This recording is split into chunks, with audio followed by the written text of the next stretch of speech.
देखिए, supreme court में हमने 2 याचिकाएं फ़ाइल की हैं, 2 इंटरिम एप्लीकेशंस फ़ाइल की हैं। वज़ू टैंक का एरिया सील्ड एरिया है, उसको इलाहाबाद हाई कोर्ट ने 12 मई 2023 को वहाँ पे एएसआई सर्वे के जांच के आदेश दिए थे, जिसके खिलाफ अंजुमन इंतज़ामिया सुप्रीम कोर्ट गया था और सुप्रीम कोर्ट ने 19 मई 2023 को उस पर रोक लगा दी थी। हमने ये बात रखी थी कि उस स्टे को वेकेट किया जाए और माननीय सुप्रीम कोर्ट ने कहा था इसके लिए आप यथाचित जो अप्रोप्रिएट एप्लीकेशन है वो कोर्ट में फाइल करिए। ये जो बात हो रही है ये वज़ू टैंक एरिया की बात हो रही है, जो मस्जिद का पार्ट भी नहीं, मस्जिद के बाहरी हिस्से का एरिया, एक तरह से कह सकते हैं आउटर कोर्ट यार्ड है, तो वहाँ पे जांच की मांग कर रहे हैं। देखिए, सुप्रीम कोर्ट में हमने 2 याचिकाएं फ़ाइल की हैं, 2 इंटरिम एप्लीकेशंस फ़ाइल की हैं। सबसे पहले मैं आपको बताना चाहता हूं कि जो वज़ू टैंक का एरिया सील्ड एरिया है, उसको इलाहाबाद हाई कोर्ट ने 12 मई 2023 को वहाँ पे एएसआई सर्वे के जांच के आदेश दिए थे, जिसके खिलाफ अंजुमन इंतज़ामिया सुप्रीम कोर्ट गया था और सुप्रीम कोर्ट ने 19 मई 2023 को उस पर रोक लगा दी थी।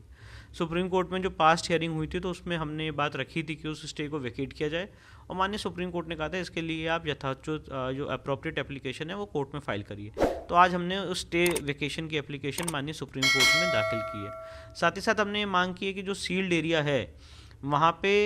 एएसआई को उसके फीचर्स स्टडी करने के लिए पूरी छूट दी जाए, उसको एक्सकेवेशन करने की इजाज़त दी जाए और बिना शिवलिंगम को डैमेज किए हुए उसकी साइंटिफिक स्टडी और जांच के आदेश दिए जाएं। ये दोनों याचिकाएं आज सुप्रीम कोर्ट में हमने डाली हैं और आगे आने वाले समय में मुझे उम्मीद है कि उसकी जल्द से जल्द सुनवाई होगी। कोई तहखाने की भी आपने जो मांग की है कि उसमें हमने मांग की है कि आर्कियोलॉजिकल सर्वे ऑफ इंडिया की रिपोर्ट में और सर्वेक्षण के दौरान भी ये बात उभर के सामने आ रही थी कि वहाँ पे टोटल 10 ऐसे तहखाने हैं जो मौजूद हैं। उन 10 तहखानों में से 2 ही तहखाने जो हैं वो खुले हुए हैं, एक एजाज जी के कब्ज़े में और दूसरा व्यास परिवार का तहखाना है। उसके अलावा 8 ऐसे और तहखाने हैं जो अभी मिट्टी जिसमें भरी हुई है और जो बंद है आर्टिफिशियल वॉल से, तो उसको भी खोलने के आदेश दिए जाएँ और ये वाली याचिका भी सुप्रीम कोर्ट में हमने दायर की है। याचिका से एक्सेप्ट हो गई है? नहीं, आज हमने इसको फाइल किया है सुप्रीम कोर्ट में और मुझे उम्मीद है आगे आने वाले समय में उसकी सुनवाई होगी। ये जो वजू टैंक है ये